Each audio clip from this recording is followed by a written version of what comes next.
Hey everybody, welcome to Abbeville, South Carolina. Do you know what this is? This is a tie plate off a railroad track. You can see the railroad spike here. It's kind of bent. Got a hole here, a hole here. You got one hole here. Alright. Got a bunch of ribs on the bottom so that will hold into the tie real good. Now what railroad did this come off of? It came off the Columbia Greenville Railroad. And when they were building from Columbia to Greenville, and they got through Hodges, South Carolina, they built a branch over to Abbeville.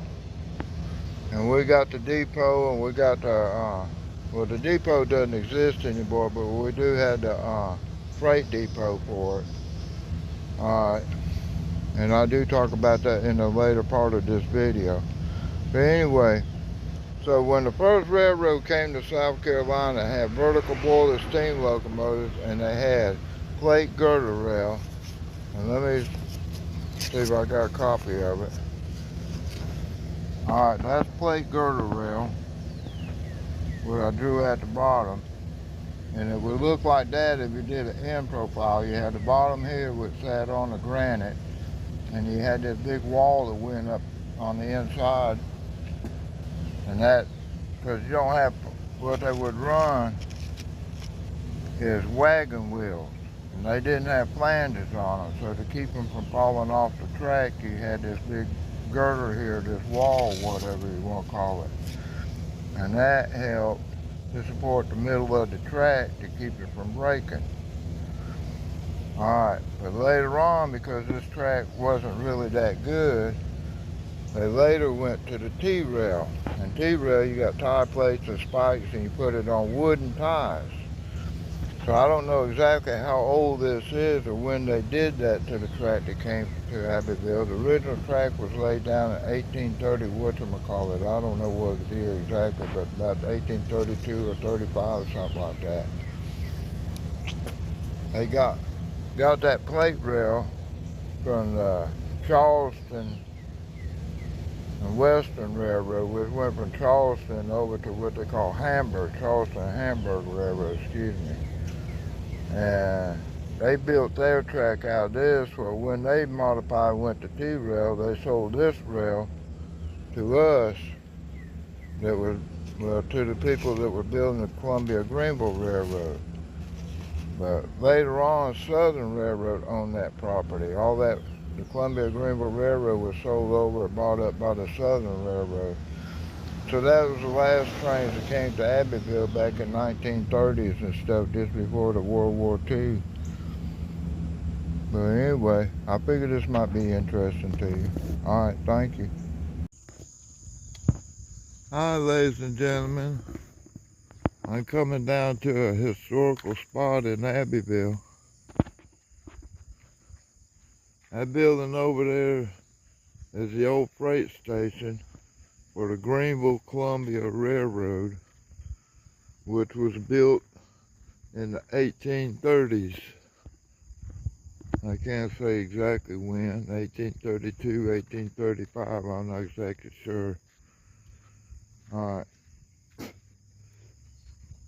The first railroad built in South Carolina, it ran the best friend of Charleston. It was the Charleston-Hamburg Railroad. It ran from Charleston, South Carolina to Hamburg, which is in the South Carolina side of the Savannah River over from Augusta, Georgia. It's owned by a church, and the church is built kind of on the foundation of where the depot was. Now this track would have came in from Hodges. It would have branched off the Greenville-Columbia Railroad and come into Abbeville from Hodges.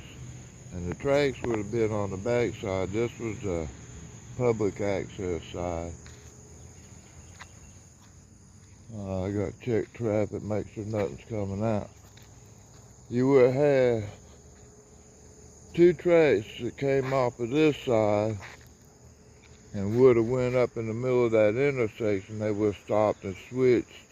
Had a switch to join them both back together. So what else can I say about the place? They would bring passenger trains in here, and they would curve up in front of the depot, and down there where those two buildings are, over on the right used to be a coal and ice place and a chemical factory. I don't know exactly what they were doing. And on the left over here was a cotton seed warehouse. And they would gin the cotton and get the seed out and stuff like that. And I can tell you stories about that in a little bit. Anyway, I'm going to walk over here and get closer to this depot. But back during the Civil War, the track got washed out on the way to Columbia. About 40 miles of track was washed out with a spring flood. And they couldn't rebuild it, but the Civil War started, and this became the most active place to load trains up from the south. You'd bring stuff up out of Georgia and bring it here and load it on the trains to get it distributed,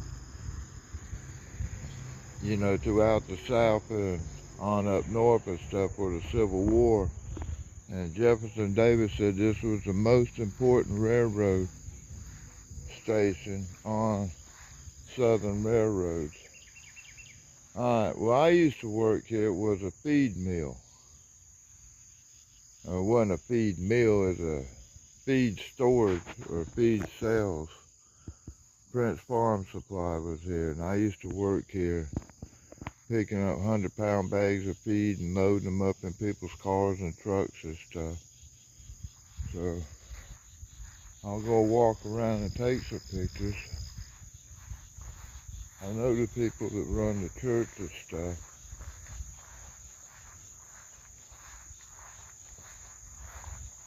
And I've never seen this inn before, but look.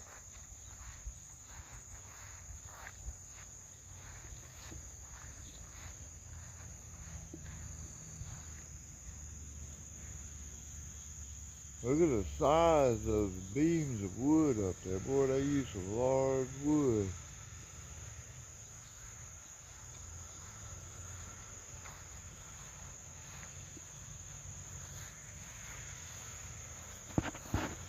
It's just a big empty building now.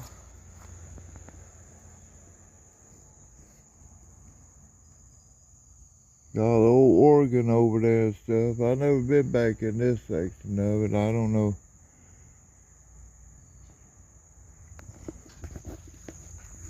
Wow.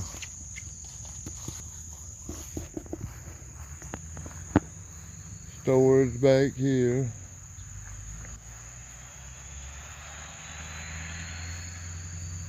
Got some kitty cats back here. And look, I never knew about all this down there. Never walked out here when I worked down there. I don't know why there's a big hole in the ground, a bunch of concrete. That must have been the well at one time. Come out here on the back deck and pump your water up and stuff. Alright. So it looks like a door there. And they must have added this later on, because that's plywood and stuff it is. But the tracks would have been up next to the building over there or something. I don't know if they would have had a deck out here or not. They might have had a deck out here. But there's a door and there's a door that you would have brought stuff out to load your cars and unload your cars.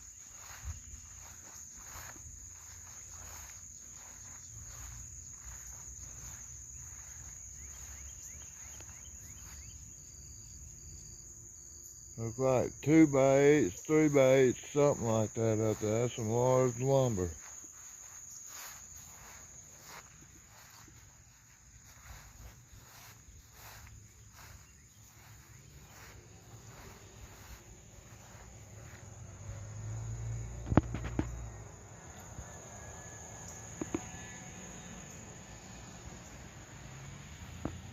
Alright. Greenville Columbia Railroad. Later on it became the Southern Railroad. Now the first trains, they say, that used to come here would have been like them vertical boiler steam locomotives like the best friend of Charleston was. So we used to have vertical boiler steam engines coming into Abbeville back years ago. Alright, if I think about anything else, I'll let you know. Alright, I think this deck here wasn't part of the original building. I think this was added later on. That wall and that wall right there. I think railroad cars would have come straight down through here, would have been the track. And you would have had no one over there. So I turn around face, it's heading straight for the woods over there. And it heads on the Hodges that way. You would have had a tractor run that way that went to the depot over here, which isn't here anymore. It burnt down in the 60s. And it was a famous restaurant.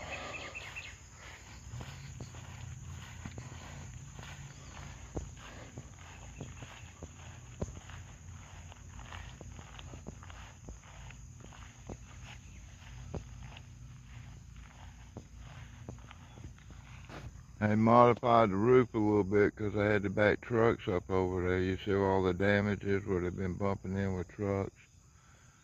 But this was a big parking lot when I was a kid. No tracks or anything out here. It was already gone by the time I was around. And that's where the church is, but that's also kind of where the restaurant was.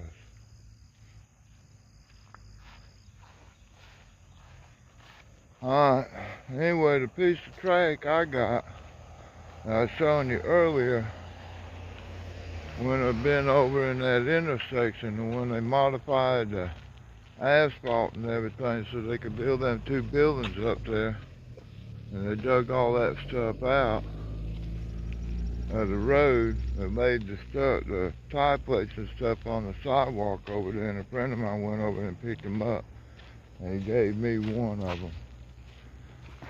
Alright, I'll pause it for a little bit. I don't know if you can see it, but we're going up over a hill. Now over to our right, you got trees and stuff there, but over to our right is where the railroad tracks be coming through the woods.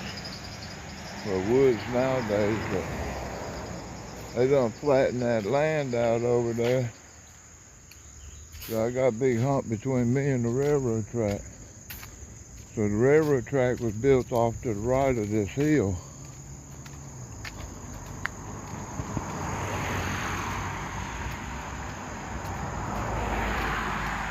Now I'll show you more of what I can find of that. Alright. And this highway I'm walking next to is called the Hodges Highway. But the tracks would have been over there, running beside us parallel. Although this road is curvy,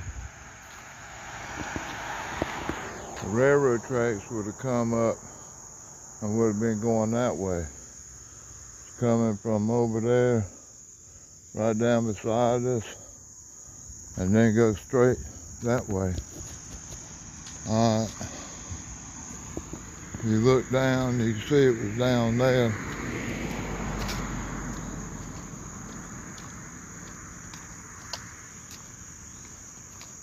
Alright, I'll get some more. Alright, the railroad track would have come from that way, from the freight depot and stuff like that. And would have been coming straight at us. It would have been going that way, and somehow there's a creek down there, but there used to be a bridge out here, but I don't know exactly where. Alright, and this hill would have had a road that was coming in from this side and was circled around that hill, and there was a bunch of businesses up on top of that hill. Now it's the local basketball court and stuff.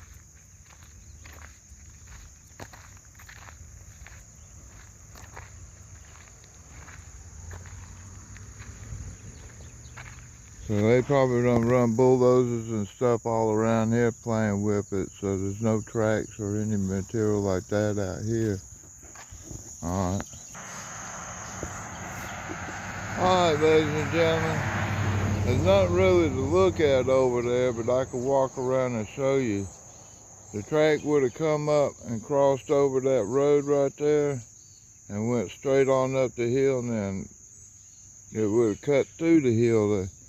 They talk about the guy that owns that property, all the trash they're finding, because the ditches that they cut for the railroad track, they just filled them in with trash and then covered them with dirt.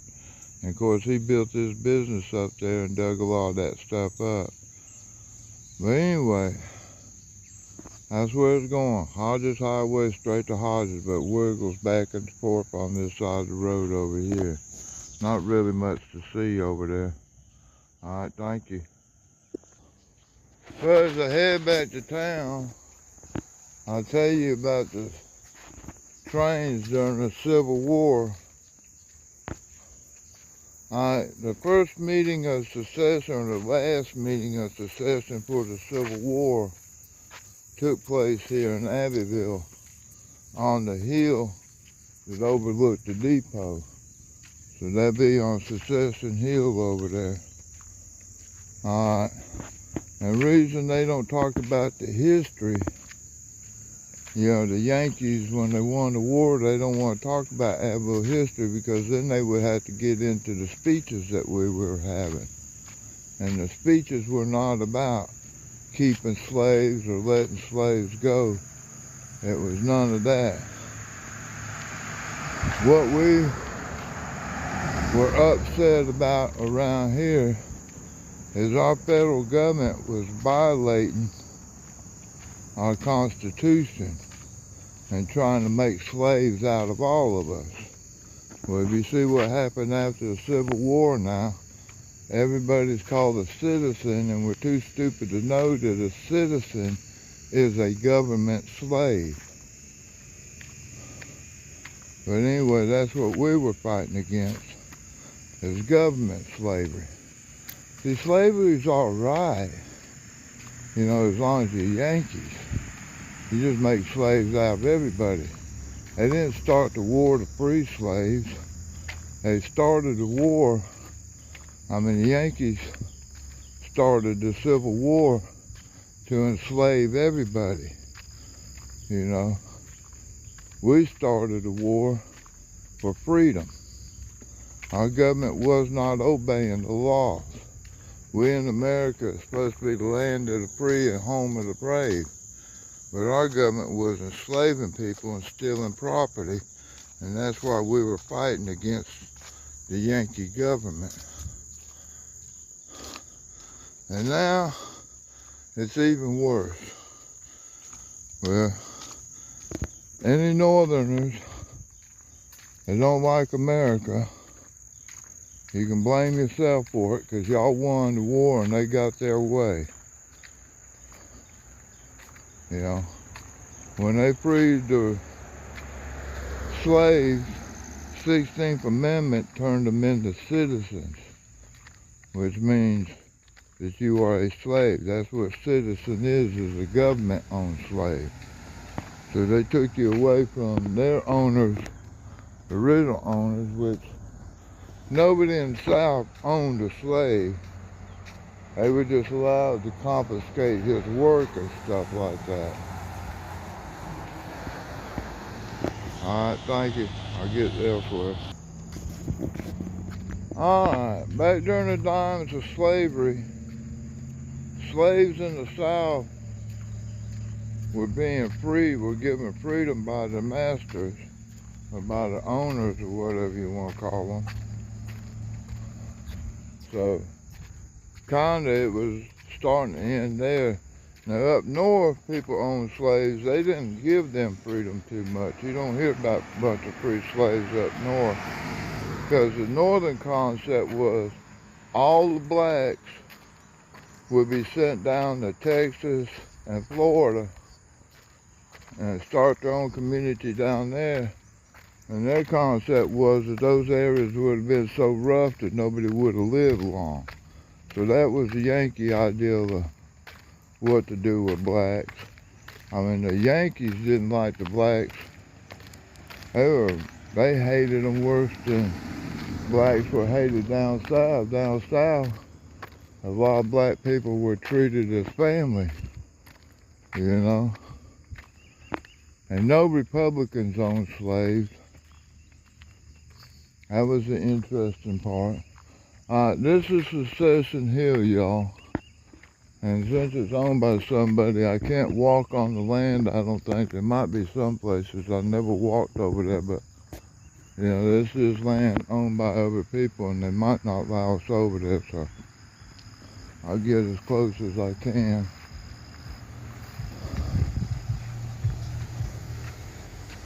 Alright, Sucesion Hill.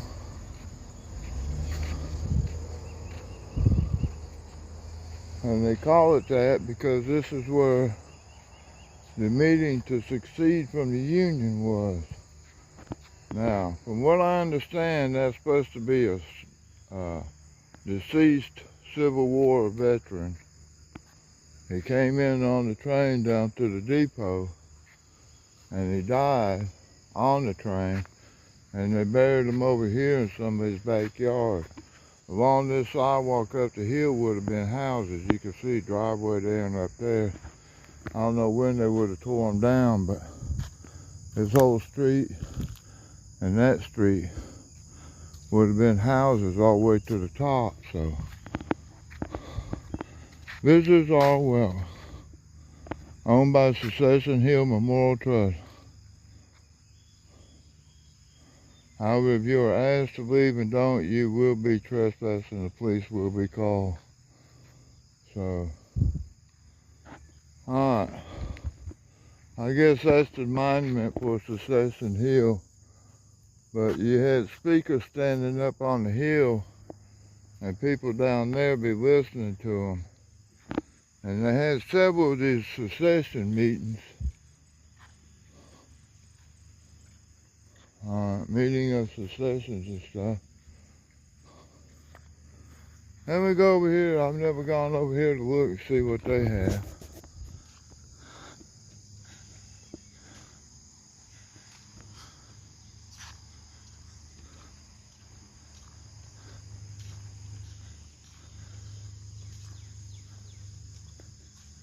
See what we got here.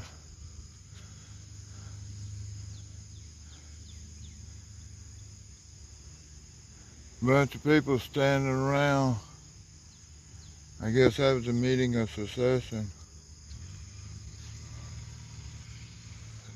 I can't read that. It's in crooked cursive and it's just not clear enough. The state of South Carolina, 1841.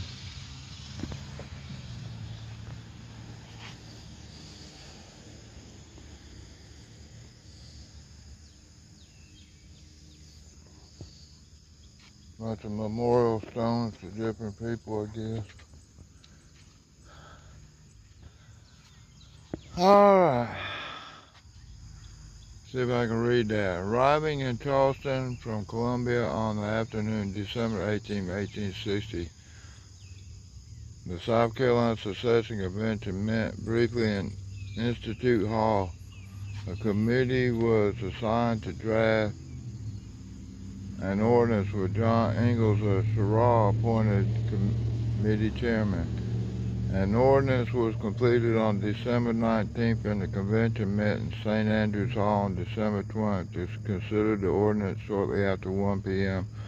A roll call was taken and the convention voted unanimously to adopt the South's adoption ordinance of secession. South Carolina. See, it was South Carolina was the first southern state to secede from the Union and the only one to do so unanimously. Signing of the ordinance took place in Institution Hall on the evening of December 20, 1860. Each of the men listed on this monument signed the South Carolina Ordinance of Secession. South Carolina chosen it as it had been from 1776 to 1787 to once again be a sovereign an independent republic.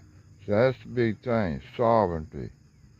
James H. Adams, Robert W. Baumel, and James L. Orr were appointed by the governor as ambassador to the U.S. government to arrange for the existing relations of the parties and for the continual peace and amity between the Commonwealth and the government in Washington.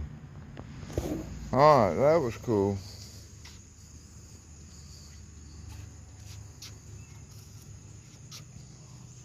Alright, list of names here. I don't know. Abbeville, Thomas Terrell, Parent, Edward Noble, John Wilson, Thomason, David Lewis Warlaw, John Alfred Calhoun, All Saints.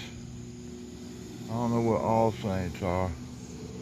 But anyway, I had to study and research this a little bit more.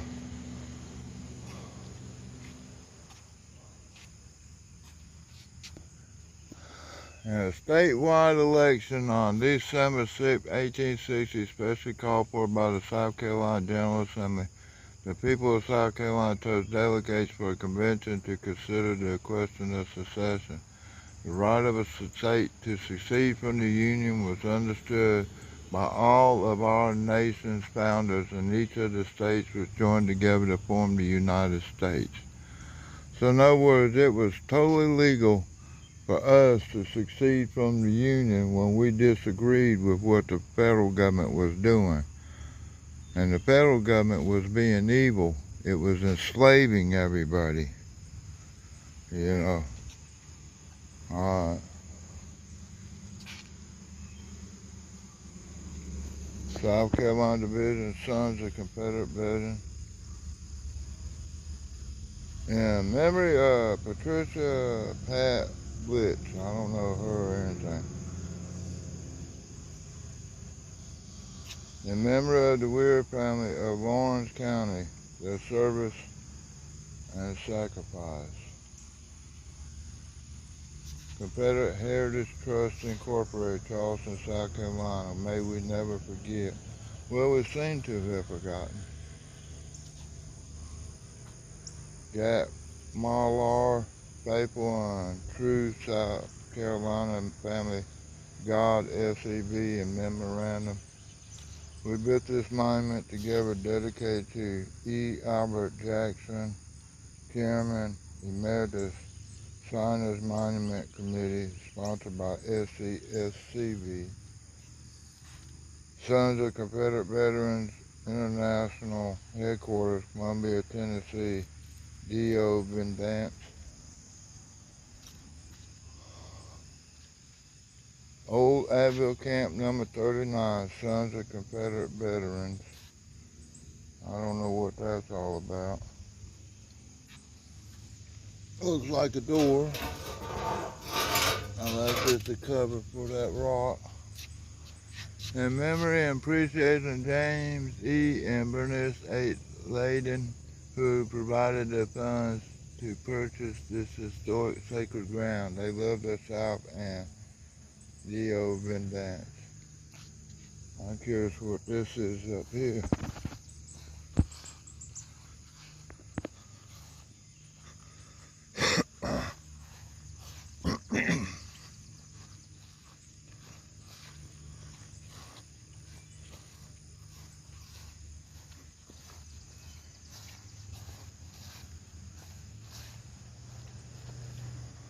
Site of General Hampton's speech. This stone marks the spot where the first secession speeches were made. So right up here and over there in the trees is where the railroad would have come in. Everybody would have got off the trains and come over here to listen to the secession speech.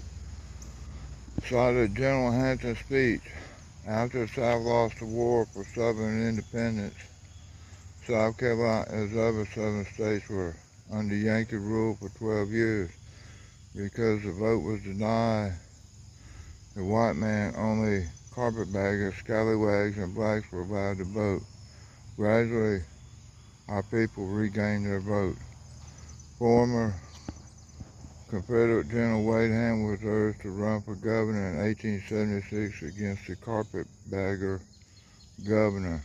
Daniel Chamberlain of Massachusetts. On Saturday, 16th September, General Hampton gave a campaign speech on this spot. The abbeville Press and Banner stated that his speaker's platform was on the exact spot of the Sucesion speaker's platform in 1860. Alright.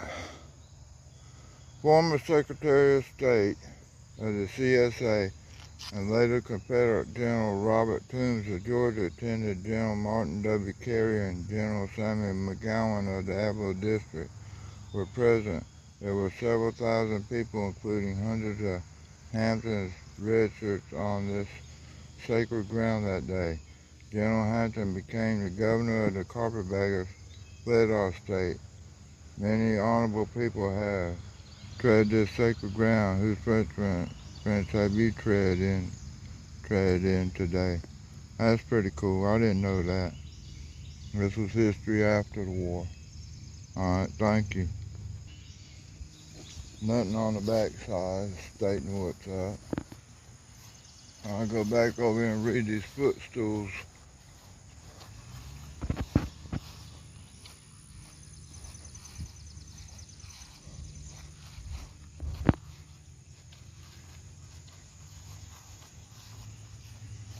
And my opinion was, if we had won the Civil War, I think a lot of blacks would have been freed anyway, because that was a general tradition in the South, was to free your blacks after so many years of servitude. Unless you were a black man that owned slaves, then you didn't free your slaves, you treated them worse than the white people did. And we did have stories about those people.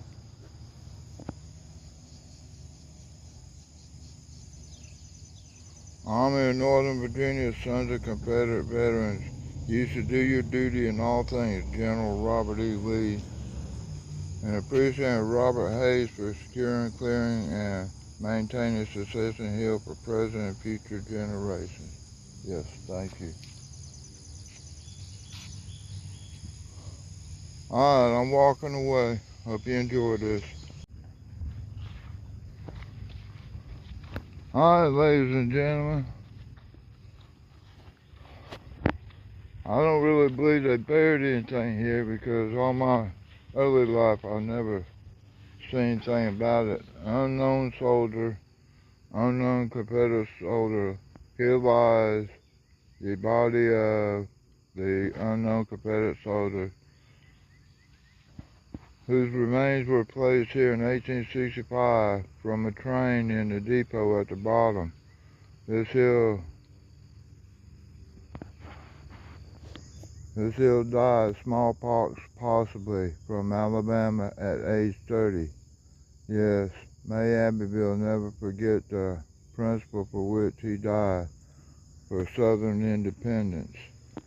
That's what it was about, lady. It had nothing about keeping slaves. It's about being independent from a corrupt government. And that's what our government was becoming, was corrupt.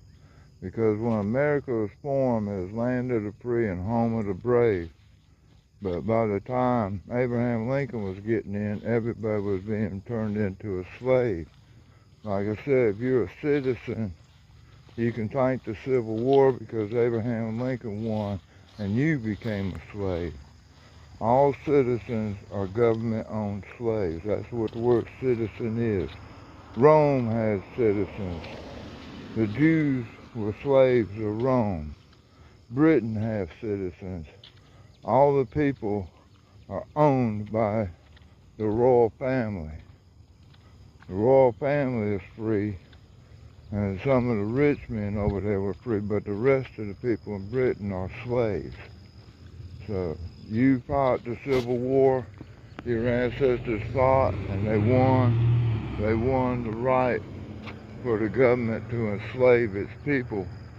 And we're all so ignorant, we don't even understand that a citizen is a slave.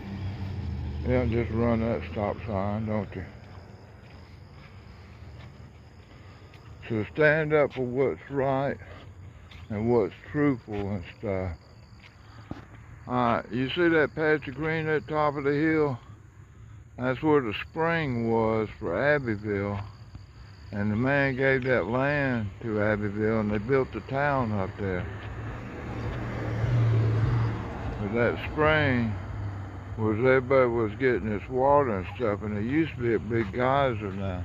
And it flowed all the way down the hill down there, and I assume that railroad would have got water from that too. Alright, thank you.